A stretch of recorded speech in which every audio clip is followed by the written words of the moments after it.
লিচু ফল আমাদের শরীরের জন্য কি কি উপকার করে, তো চলুন আমরা তা জেনে নেই।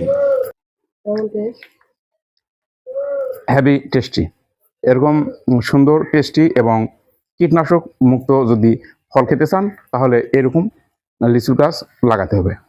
লিচু কেবল খেতেই সুস্বাদু নয়, এটি পুষ্টিগুণে ভরপুর একটি সুপার ফ্রুট। স্বাস্থ্য রক্ষায় এর গুরুত্ব অপরিসীম। লিচুতে প্রচুর পরিমাণে ভিটামিন সি রয়েছে, যা শরীরের রোগ প্রতিরোধ ক্ষমতা শক্তিশালী করে এবং সাধারণ সর্দি কাশি থেকে রক্ষা করে। লিচুতে বিদ্যমান ডায়েটারি ফাইবার বা আঁশ হজম প্রক্রিয়াকে উন্নত করে এবং কোষ্ঠকাঠিন্য দূর করে।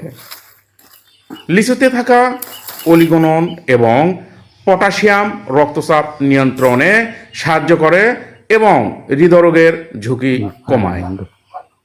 অ্যান্টি অক্সিডেন্ট সমৃদ্ধ লিচু ত্বকের উজ্জ্বলতা বাড়ায় এবং বয়সের ছাপ দূর করতে সাহায্য করে।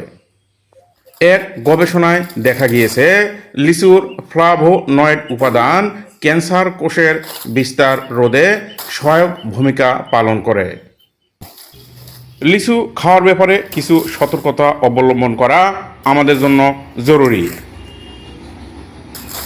একটুখানি যদি আমরা সচেতন হই তাহলে অনেক ক্ষেত্রে আমরা রক্ষা হতে পারি। খালি পেটে কখনোই অতিরিক্ত লিচু খাওয়া উচিত নয়। লিচু খাওয়ার ক্ষেত্রে শিশুদের বেলায় অত্যন্ত জরুরি কিছু নিয়ম রয়েছে। লিচুর বিচি শিশুদের গলায় আটকে গিয়ে মৃত্যু পর্যন্ত হতে পারে, তাই এ সময় শিশুকে বিচি সহ লিচু না খাওয়ানোই উচিত।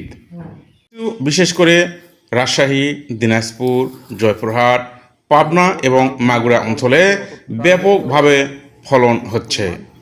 তবে বর্তমানে আধুনিক চাষাবাস পদ্ধতির কারণে সারা দেশেই উন্নত জাতের লিচু চাষ করা সম্ভব হচ্ছে। লিচুর উপযুক্ত জাতগুলোর মধ্যে বোম্বাই, মাদ্রাজি, চায়না 3 এবং বেদানা লিচু চাষিদের প্রথম সারির লিচু। দোআঁশ মাটি লিচু চাষের জন্য সবচেয়ে উপযোগী। নিয়মিত সেচ, সুষম সার ব্যবহার এবং রোগবালাই দমনে সঠিক পরিচর্যা করলে একটি পূর্ণবয়স্ক গাছ থেকে বছরে হাজার হাজার লিচু সংগ্রহণ করা সম্ভব। অর্থনৈতিক গুরুত্ব: লিচু চাষ করে একজন কৃষক অল্প সময়ে অধিক মুনাফা